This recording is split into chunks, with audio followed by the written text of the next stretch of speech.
Bismillahirrahmanirrahim. Alhamdulillahi rabbil alamin wa bihi nasta'inu ala umurid dunya waddin. Wassalatu wassalamu ala asyrafil anbiya'i wal mursalin Sayyidina Muhammad wa ala alihi wa sahbihi ajma'in. Subhanaka la ilma lana illa ma 'allamtana innaka antal alimul hakim wa tub 'alaina innaka antat tawwabur rahim. Qala rabbi ishrah li sadri wa yassir li amri wahlul 'uqdatan min lisani yafqahu qawli, amma ba'd. Hadirin yang dirahmati oleh Allah Subhanahu wa taala, sebagaimana pembahasan kemarin-kemarin kita telah membahas bagaimana cara kita menggapai rahmat dari Allah Subhanahu wa taala dengan cara kita berbuat baik kepada makhluk-makhluknya Allah Subhanahu wa taala.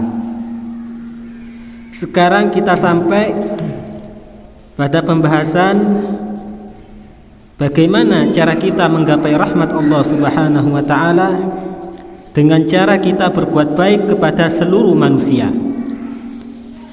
Disebutkan wa ammal ihsanu ila sairin nasi wa huwa alla yughashihim bal yansahu lahum.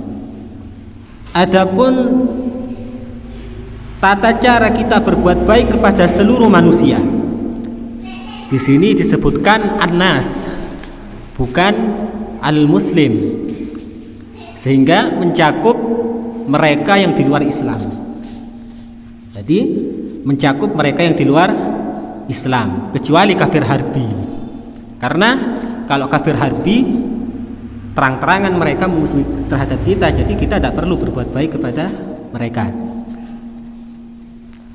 Yaitu dengan cara alla yughashihim, dengan cara kita tidak menipu mereka, baik di dalam perdagangan, baik di dalam ilmu, baik dalam segala hal yang berkaitan dengan urusan duniawi ataupun urusan ukhrawi.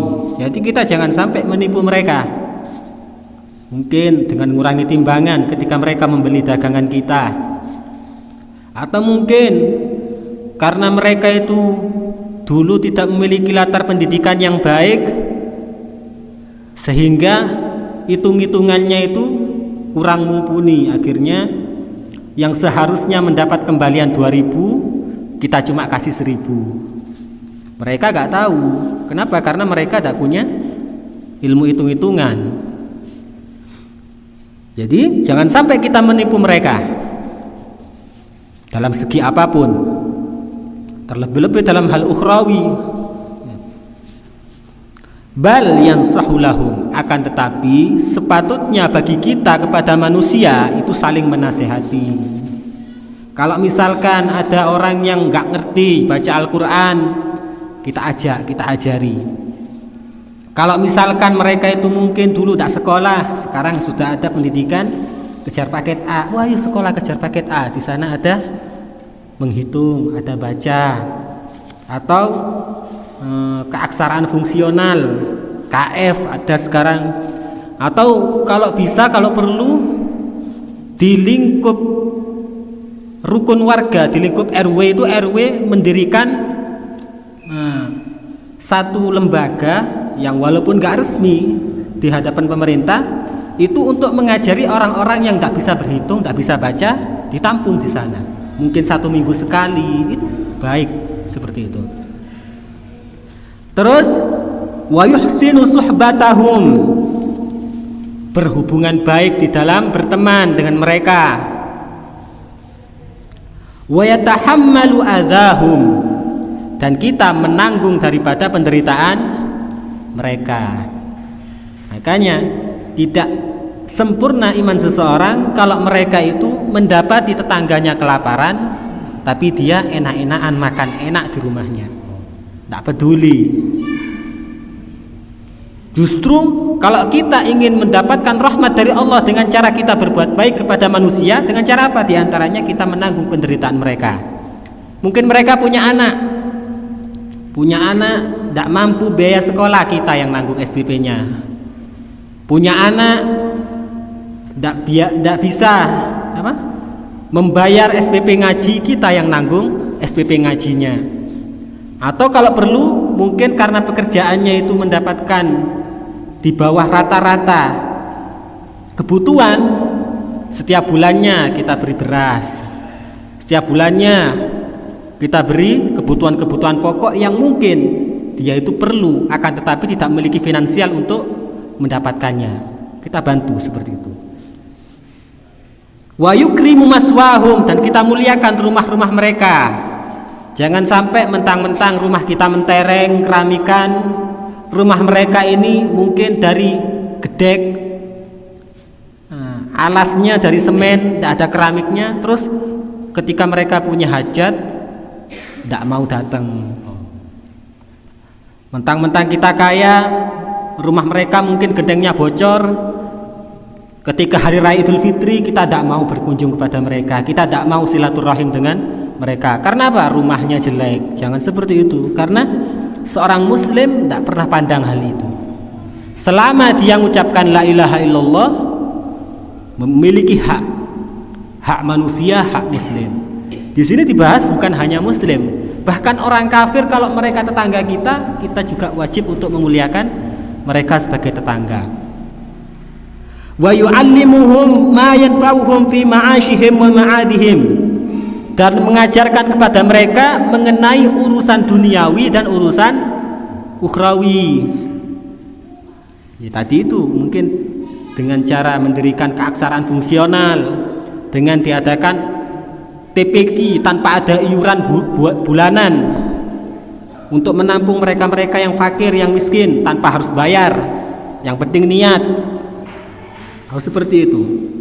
Wa yurshiduhum ila sabilil khairat, dan mengajak mereka untuk senantiasa menapaki jalan kebaikan.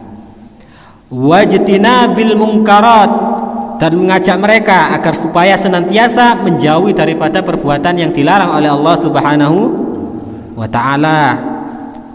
Wa yas'alullaha lahum al-hidayah, dan memintakan kepada Allah untuk mereka petunjuk. Mungkin di antara tetangga kita ada yang suka minum minuman keras, kita tidak mampu untuk mencegah mereka dengan tangan kita, dengan lesan kita, dengan hati kita. Kita bisanya hanya ingkar dengan hati. Kita doakan mereka, ya Allah, berikanlah dia petunjuk sehingga dia bisa menapaki jalan yang benar di sisimu. Harus didoakan seperti itu. Jangan kelihatan orang mabuk, biasa ngisru, oh, ini sampah masyarakat, ini korak, mandar, ndang mati. Jangan seperti itu. Kalau seperti itu berarti kita tidak ingin di antara umat Rasulullah ini menjadi penghuni surga. Karena Rasulullah itu paling sumpek kalau ada umatnya itu masuk neraka. Bahkan dikisahkan dulu Rasulullah ketika duduk-duduk dengan salah satu sahabat, pernah suatu ketika ada orang Yahudi meninggal, Yahudi digotong ke kuburan. Rasulullah menangis. Ditanya oleh sahabat, ya Rasulullah, kenapa kok engkau menangis? Kan yang meninggal Yahudi. Iya, wahai sahabatku, aku menangis karena telah lepas ruh dari jasad manusia, yang mana dia itu berhak mendapatkan azab Allah karena dia tidak masuk agama Islam. Nangis Rasulullah karena telah lepas satu nyawa dan dia berhak untuk masuk nerakanya Allah Subhanahu wa ta'ala. Dan kalau kita ingin niru Rasulullah, kita harus perhatian kepada mereka. Jangan sampai kelihatan orang maksiat dibenci, didoakan yang jelek. Didoakan untuk agar supaya mereka mendapatkan hidayah dari Allah Subhanahu wa ta'ala wa taufik, dan agar supaya mereka mendapat kekuatan untuk melaksanakan ketaatan di sisi Allah Subhanahu wa ta'ala. Jangan justru kita itu kelihatan orang bermaksiat tambah difasilitasi. Ndak dongakno api tambah difasilitasi. Dapat dosa double jenengan. Dia dapat dosa minum, jenengan dapat dosa minum, sekaligus menjadi sebab orang berbuat maksiat. Wa yatasaddaqu an mautahum, dan memberikan sedekah bagi mereka-mereka yang telah meninggal di antara kita. Mungkin sekarang ada rutinan malam Kamis baca Yasin, baca kitab. aku sedekah aqua untuk orang tuaku, untuk keponakanku, untuk mbah-mbahku, untuk seperti itu. Jangan sampai kita tidak memberikan hadiah sedikit pun kepada mereka, karena mereka yang ada di kubur itu sudah terputus amalnya kecuali 3 hal. Sedekah jariyah yang pernah mereka lakukan ketika masih hidup itu masih mengalir pahalanya. Terus ilmu yang manfaat dari mereka yang pernah mereka ajarkan kepada orang lain itu masih mengalir pahalanya, dan anak yang soleh yang mendoakan mereka itu masih mengalir pahalanya.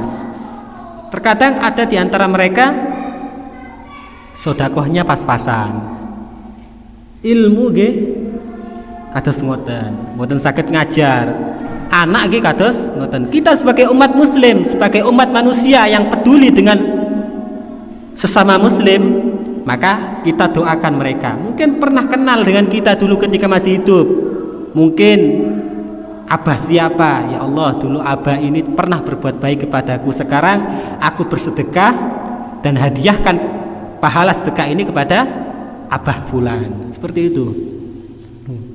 Wa yad'u lahum bil maghfirah war rahmah, dan mendoakan kepada mereka orang yang sudah meninggal agar supaya mendapatkan ampunan dari Allah Subhanahu wa ta'ala, dan agar supaya mendapatkan kasih sayang dari sisi Allah Subhanahu wa ta'ala. Ini tata cara kita menggapai rahmat Allah dengan cara berbuat baik kepada manusia. Jangan sampai antara kita ada perasaan hasud, jangan sampai dalam diri kita ada perasaan iri, jangan sampai ada perasaan sombong, takabur, dengki, dan lain-lain mengenai sifat jeleknya hati. Karena di antara ciri-ciri walinya Allah itu, di dalam hati mereka tidak ada sifat-sifat yang tercelah. Bahkan mereka di antara wali-walinya Allah itu ketika melihat orang jelas-jelasan berbuat maksiat, jelas-jelasan itu mereka masih mencari celah untuk berhusnudzon kepada orang yang bermaksiat itu. Makanya sulit kalau urusannya dengan hati ini, sulit, apalagi sudah terwatak di dalam diri kita, mulai dari kita kecil sampai dewasa, kebiasaan iri, kebiasaan sombong, kebiasaan hasud, kebiasaan sembarang kalir dari hal-hal yang tercela. Apakah semua dari kita bisa untuk mendapatkan pertolongan dari Allah untuk terbebas dari sifat-sifat tersebut? Bisa dengan usaha kita, karena Allah Subhanahu wa ta'ala tidak akan pernah merubah keadaan kita kecuali kita mau merubah keadaan kita. Sampai kapanpun, kalau kita tidak mau berubah, sampai kapanpun tidak akan pernah berubah. Tapi kalau kita pernah ada usaha, Allah gak akan menyia-nyiakan usaha kita. Insya Allah suatu saat pasti kita akan mendapatkan taufik dari Allah untuk terhindar dari sifat-sifat yang tercela. Terus menggapai rahmat Allah dengan berbuat baik kepada para nabi, yaitu dengan cara ayyuk minabihim, dengan cara kita beriman kepada mereka. Kita percaya ada Nabi Adam, kita percaya ada Nabi Idris, sampai akhir nabi, yaitu Nabi kita Muhammad sallallahu alaihi wasallam. Wa bima ja'u bihi an rabbihim, dan percaya terhadap perkara-perkara yang mereka sampaikan, perkara-perkara yang mereka bawa, bahwasanya semua itu berasal dari Allah Subhanahu wa ta'ala. Nabi menyampaikan kiamat seperti ini, kita percaya bahwasanya ada kiamat. Nabi pernah berdoa untuk terhindar dari yang namanya siksa kubur. Kita percaya dengan adanya siksa kubur, karena sebagian ada kelompok mereka itu tidak percaya dengan siksa kubur. Kalau memang siksa kubur itu gak ada, lantas kenapa Nabi kok berdoa untuk dihindarkan dari siksa kubur? Di doa tahiyat itu, Allahumma inni a'udzubika min adzabil qabri. Minta perlindungan Nabi daripada azab kubur. Loh, katanya tidak ada, tapi Nabi kok minta, berarti menandakan bahwa ada siksa kubur. Dan mereka para nabi adalah safwatullah ta'ala min khalqih. Kita beriman bahwasanya para nabi itu adalah orang-orang pilihan dari makhluknya Allah Subhanahu wa ta'ala. Terus Tata cara kita menggapai rahmat Allah dengan kita berbuat baik kepada para ulama, yaitu dengan memuliakan mereka. Yang pertama, mungkin ketika ada majelis, baik itu tahlilan, yasinan, kita taruh mereka, kita pinarakkan di posisi yang terbaik di depan dengan tempat yang pantas. Jangan sampai kita ketika ada ulama datang disamakan dengan yang lain. Jangan. Bodoh-bodoh menungsoi. Ya memang sama-sama manusianya. Nabi juga manusia.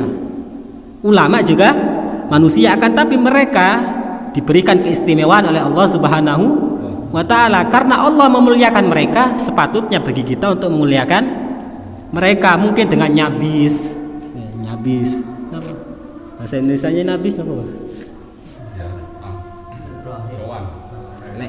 Kalau ngamplopi terlalu keras gitu, ngamplopi terlalu kayak nyogok nanti. Nyabis, bahasa Maduranya nyabis, nyalami, gitu. Di antara memuliakan mereka. Terus lagi dengan cara kita hadir dalam majelis mereka. Kalau mereka punya majelis, kita datangi majelisnya, walaupun 1 minggu sekali. Silaturahim, mungkin 1 bulan sekali. Karena dulu itu ada dikisahkan ada seseorang itu masuk neraka. Akhirnya Allah Maha tahu, Allah memerintahkan agar supaya malaikat ini bertanya kepada hamba tadi itu untuk mencari sebab agar supaya hamba ini keluar dari neraka. Ditanya, "Hei fulan, apakah kamu pernah berbuat baik?" Tidak pernah. Sowan lagi ke Allah, tidak pernah ya Allah. Tanyakan lagi, apakah dia pernah belajar ke seorang alim, seorang ulama? Tidak pernah. Apakah dia itu pernah makan bersama dengan orang alim? Tidak pernah. Apakah dia namanya mirip dengan orang alim? Tidak mirip sama sekali. Akhirnya terakhir dicarikan sebab oleh Allah Subhanahu wa ta'ala. Ternyata sebabnya itu dia punya teman yang mana temannya ini cinta kepada orang alim. Terus masih ada perantaranya, dia ke temannya, ke orang alim. Bagaimana kalau misalnya kita di posisi temannya ini? Di posisi temannya ini saja yang tidak cinta sama orang alim, namanya tidak mirip orang alim, perilakunya juga amburadul, bisa masuk surga gara-gara punya temannya cinta sama orang alim. Apalagi kita menjadi temannya ini yang cinta kepada orang alim, pasti akan mendapatkan porsi lebih khusus untuk mendapatkan rahmat Allah Subhanahu wa ta'ala agar dimasukkan surga bersama para ulama, para anbiya was sholihin. Maka dari itu jangan pernah putus dari orang alim. Maka pentingnya sanad di sana. Pentingnya sanad itu di sana. Karena Rasulullah pernah bersabda, "Man ra'ani wa man ra'a man ra'ani dahulal jannah." Barang siapa yang pernah melihatku atau pernah melihat orang yang pernah melihatku, akan diteruskan, atau pernah melihat orang yang pernah melihat orang yang pernah melihat sampai panjang, maka masuk surga. Pentingnya sanad di sana. Terus kalau kita ingin mikir-mikir, siapa yang pernah melihat Rasulullah? Sahabat jelas, tabi'in, para ulama. Kalau jenengan ingin gampang, sebenarnya tinggal melihat kepada dzurriyyahnya beliau, para habaib. Kenapa? Karena Rasulullah punya anak yang bernama Sayyidah Fatimah. Sayyidah Fatimah melihat kepada Nabi. Sayyidah Fatimah punya anak namanya Sayyidina Hasan, Sayyidina Husain. Sayyidina Hasan pernah melihat Sayyidah Fatimah. Sayyidah Fatimah melihat ke Rasulullah. Ya para habaib itu kita lihat. Insya Allah kalau kita melihat mereka para habaib, kita melihat mereka para ulama dengan pandangan yang memuliakan tanpa ada perendahan dalam hati, insya Allah itu juga bisa menjadi sebab kita masuk surganya Allah Subhanahu wa ta'ala. Bahkan juga disebutkan dalam satu riwayat, barang siapa yang pernah bersalaman dengan orang yang bersalaman dengan Rasulullah, atau bersalaman. Nah, siapa? para habaib lagi, atau para kiai, para ulama, para ustadz. Di sana pentingnya sanad. Makanya kita jangan ngaji itu melalui YouTube atau ngajinya melalui radio. Wis genengno kan ilmune podo. Ya memang ilmunya sama, tapi dari segi sanad lain. Mana lainnya? Kita bisa melihat secara langsung orang yang pernah melihat, dan kita bisa bersalaman dengan orang yang pernah salaman sampai ke Rasulullah. Itu pentingnya di sana, Pak. Kalau ilmunya sama, mungkin sekarang direkam di YouTube. Ya. Apakah sama ilmu yang didapatkan antara jenengan dengan yang dengarkan di YouTube? Sama. Akan tetapi keberkahan itu lebih meluas kepada kita yang hadir di dalam masjid ini. Ya. Makanya sangat penting mencari sanad. Apalagi mencari seorang guru. Dilihat, ini pernah ngaji ke siapa? Kalau dilihat, sambung sampai Rasulullah, jadikan dia guru. Terlebih-lebih kalau dia itu memiliki sifat yang tawadhu, memiliki sifat yang rendah hati, tak sombong, dan dia juga mengamalkan di dalam ilmu yang pernah ia dapatkan. Pegang dia, jangan sampai dilepas. Kenapa? Karena bisa jadi ini menjadi sebab kita mendapatkan rahmat Allah melalui sisi kekasihnya, yaitu para ulama. Terus lagi cara kita berbuat baik kepada ulama, yaitu wa qabuli ma yarawnahu, dan kita dengarkan apa yang mereka sampaikan, jangan disanggah. Kenapa? Karena mereka itu menyampaikan dengan ilmu. Kecuali kalau kita sama-sama berilmu, apa mungkin dialog ilmiah. Tapi kalau kita sanggah tanpa kita punya dasar, kok iso iki? Kiai iki rabi papat misalnya. Kan kalau secara nalar manusia rabi papat kan pasti sesuatu hal yang dianggap negatif kan. Dia ngamalkan apa yang pernah dilaksanakan Rasulullah, dan dia juga mampu nikah 4. Buat apa kita mencaci mereka gara-gara nikah 4? Ya biarkan, kita muliakan mereka tetap. Mungkin karena suatu ketika mereka menyampaikan pernah keliru, terus kita caci. Jangan. Namanya manusia, al-insanu mahallul khata' wan nisyan. Namanya manusia itu gak ada yang luput dari kesalahan. Sepintar apapun lidah ini bersilat, pasti akan ada kepelecuknya. Begitupun ulama, mereka bukan malaikat. Jadi kalau salah sedikit, jangan kita komentari dengan komentar yang negatif. Oh mungkin ini lupa, mungkin ini. Lebih-lebih ulama yang sepuh. Yeah. Terus wa'adami idza'ati auratihim. Kalau kita melihat mungkin dari mereka para ulama ada sisi jelek di mata kita, ya jangan kita umbar. Nah, sekarang marah kan? Padahal dari dulu kiai itu ya banyak yang nikah lebih dari satu, itu banyak. Cuma sekarang kebanyakan orang itu sangat alergi dengan yang namanya poligami. Semenjak dia itu, mereka para kiai, para ustadz itu mampu, ya biarkan. Jangan sampai kita itu mencaci mereka. Iki kawin mbek santri ini loh. Terus apa salah mereka nikah dengan santri? Semenjak nikah kan tidak zina. Zina justru yang salah. Kalau kiai nikah sama santri gak masalah. Ya. Langsung dilaporkan apa? Kekerasan seksual, jangan seperti itu, kualat nanti kita. Karena mereka itu adalah orang-orang pilihan di sisi Allah Subhanahu wa taala. Terlebih-lebih kalau mereka adalah kekasihnya Allah. Allah pernah berfirman di dalam hadis qudsi, "Man adzali waliyan faqad adzantu bil harb." Barang siapa yang menyakiti satu dari waliku, maka aku kumandangkan perang kepada orang ini. Jadi musuhnya Allah Subhanahu wa taala. Dan kita harus semaksimal mungkin husnudzon kepada ulama semenjak mereka tidak jelas-jelasan.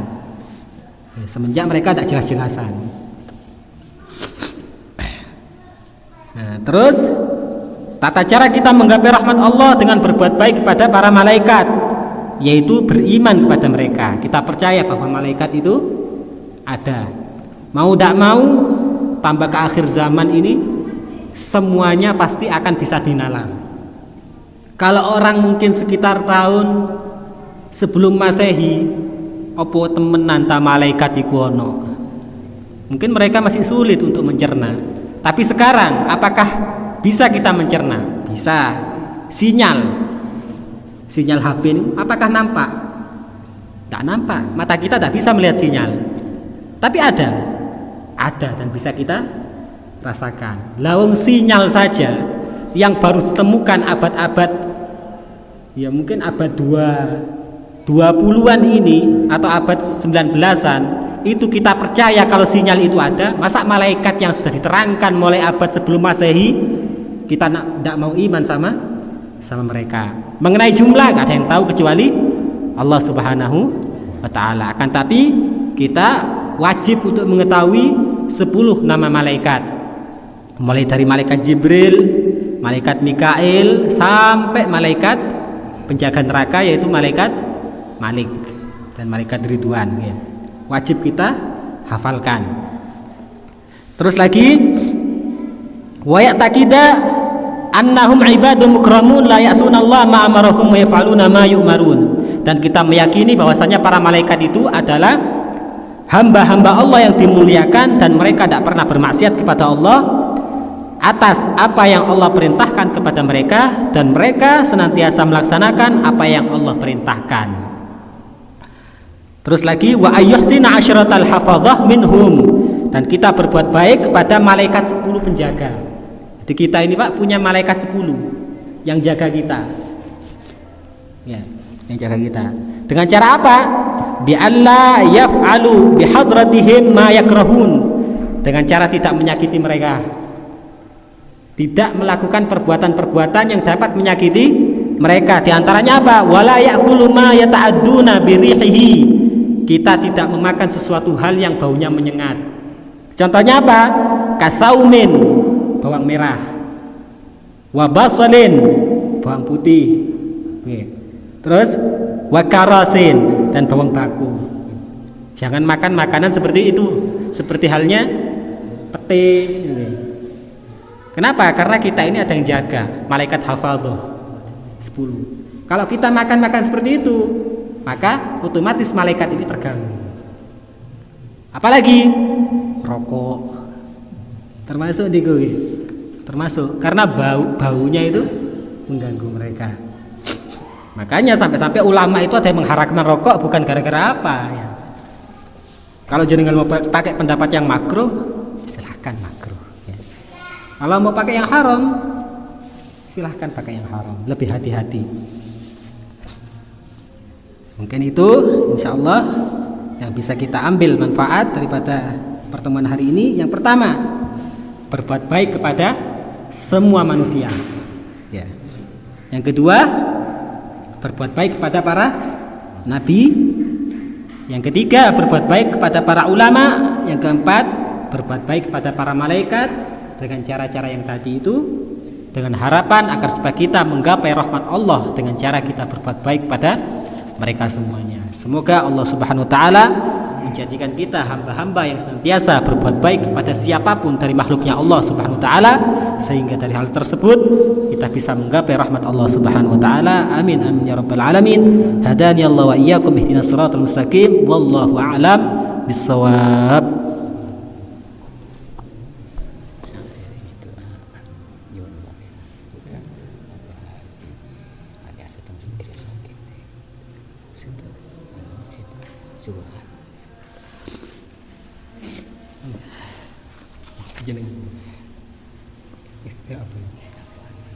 Ada permohonan surat Al-Fatihah ditujukan kepada salah satu saudara kita, yaitu putra dari Abah Ali Aswad yang bernama Bapak Subhan. Semoga Allah Subhanahu wa Ta'ala mengangkat daripada segala bala musibah yang menimpa kepada beliau dan memberikan kesehatan, afiah zahiran wa batinan, sehingga bisa beraktivitas kembali di dalam melaksanakan ketaatan kepada Allah Subhanahu wa Ta'ala dan bisa menjadi hamba yang bisa membanggakan baginda Muhammad sallallahu alaihi wasallam. Dan semoga beliau diberi panjang umur di dalam ketaatan, على هذه النية وكل النية صالحة إلى حضرة النبي محمد صلى الله عليه وسلم ببركة علمنا وأسلافنا الصالحون سيدي الحبيب عمر بن صالح الحامد، بركة سيدي الحبيب طافق بن عبد القادر السقاف، بركة سيدي الحبيب عمر بن محمد بن سلم الحفيظ. الفاتحة. أعوذ بالله من الشيطان الرجيم. بسم الله الرحمن الرحيم. الحمد لله رب العالمين الرحمن الرحيم مالك يوم الدين إياك نعبد وإياك نستعين. Dan juga dari saudara-saudara kita tanpa terkecuali, khususnya jamaah majelis Masjid Ar-Rahman, semoga senantiasa diberikan kesehatan dalam ketaatan kepada Allah Subhanahu wa taala. Ala hadhihi niyyah wa kulli niyyah salihah wa ila hadratin Nabi Muhammad sallallahu alaihi wasallam. Al-Fatihah.